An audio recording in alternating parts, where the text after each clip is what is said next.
Hello, diversity and design students. First, I'd like to congratulate you on completing Module 1. Generally speaking, all of you seem to be very comfortable with the startup, and I was quite impressed with most of the responses in the first discussion group. Now, this week, we're going to be introducing you to the first of 5 design professions that we will be studying in part 1 of this course. We will be exploring communication design, its history in the US, and the way that it permeates so many aspects of our lives. Look at my background. It's an iconic image. What does it communicate? What does it mean to various people? Let's say an Olympic athlete, a Vietnam War veteran, a person who might be protesting American involvement in their country, an undocumented immigrant.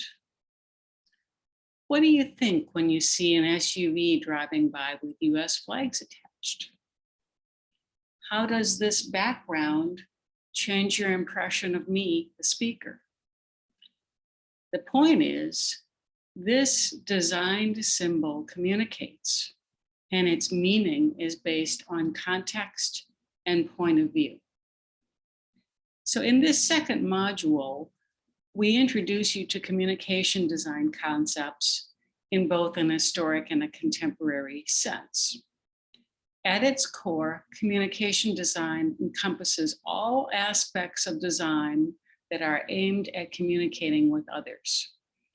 This very broad discipline has many subcategories, and they include graphics, illustration, photography, advertising, information design, interaction design, and mass media and social media design, which are thought of as primary forces for the expression of our ideas these days.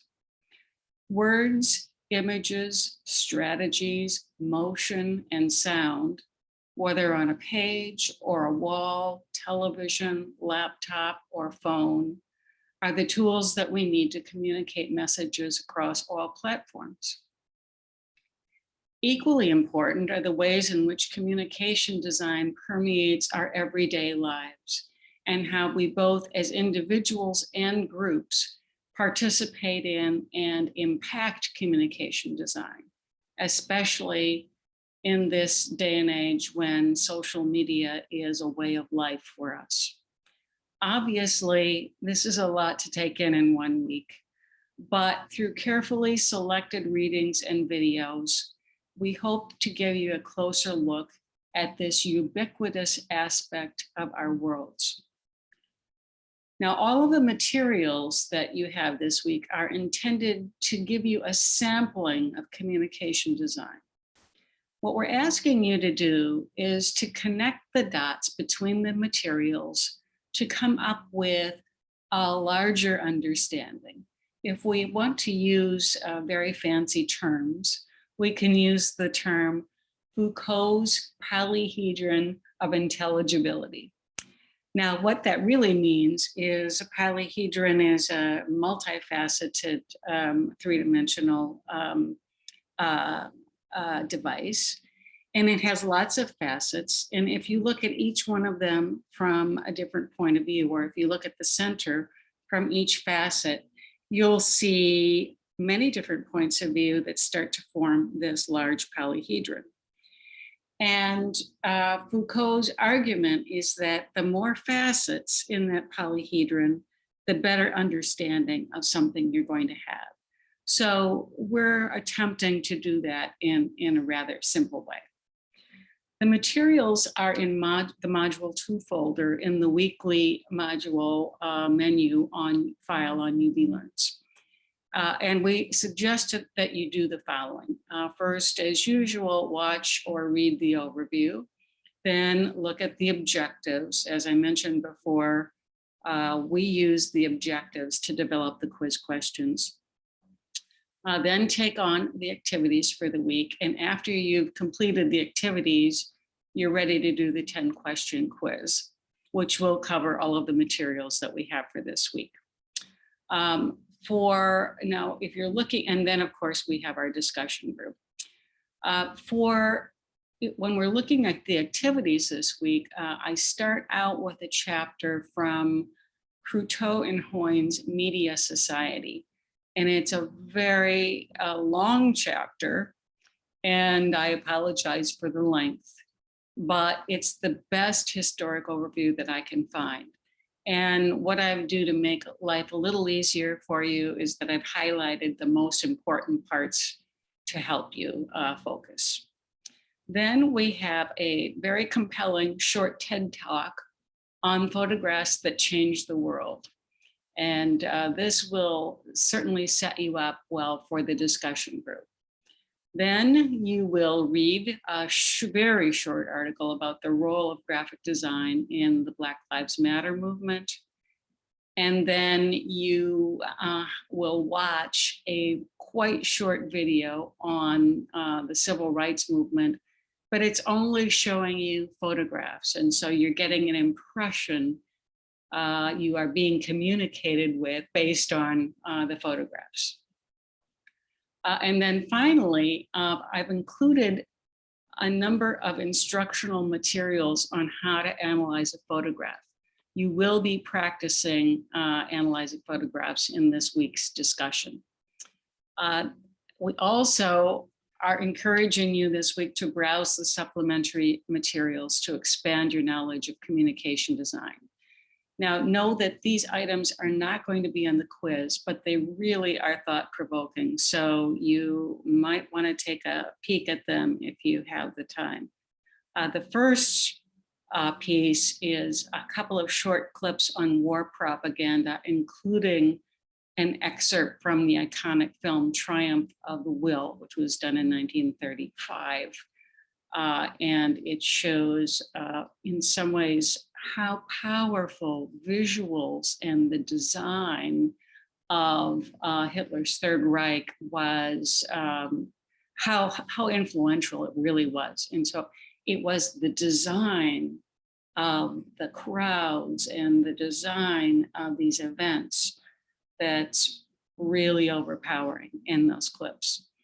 Then, still staying in the political realm, but bipartisan in nature, there is a discussion of two different hats. One is the red MAGA hat, and the other is the pink pussy hat.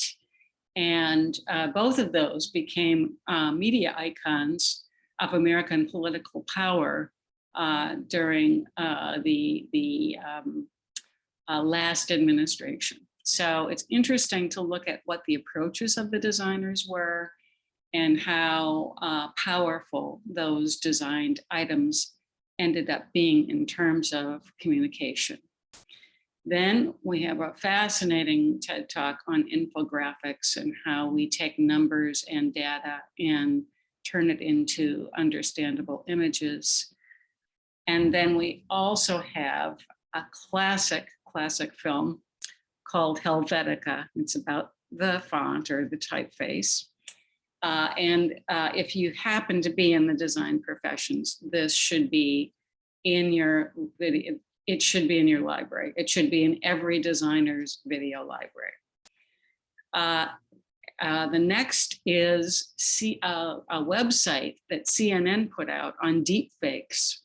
And most of you at this point know what those are, the technology that undermines the authenticity of images and videos. This is going to become more and more problematic in our life. And I think it's very important to at least know the basics of deepfakes, their production, how to spot them, what the impact they've had is, and what the impact they've had is. And then finally, we have a feature from Atlantic Magazine that explores photographs from the civil rights movement. I think you're going to find this very helpful for the discussion question. And like last week, you're going to participate in a discussion group. You all seem to know your groups at this point, so that's great. There's one question this week, which will give you the opportunity to analyze photographs and to practice the first three parts of the See It method, the SEE, state, elaborate, exemplify. And then finally, you check out the items in the something interesting or fun category, particularly the first item, which is a wonderful artist who juxtaposes images to make larger statements about the state of things. So that's it for this week, and I hope that you have a good week and that you do something interesting and fun. Bye-bye.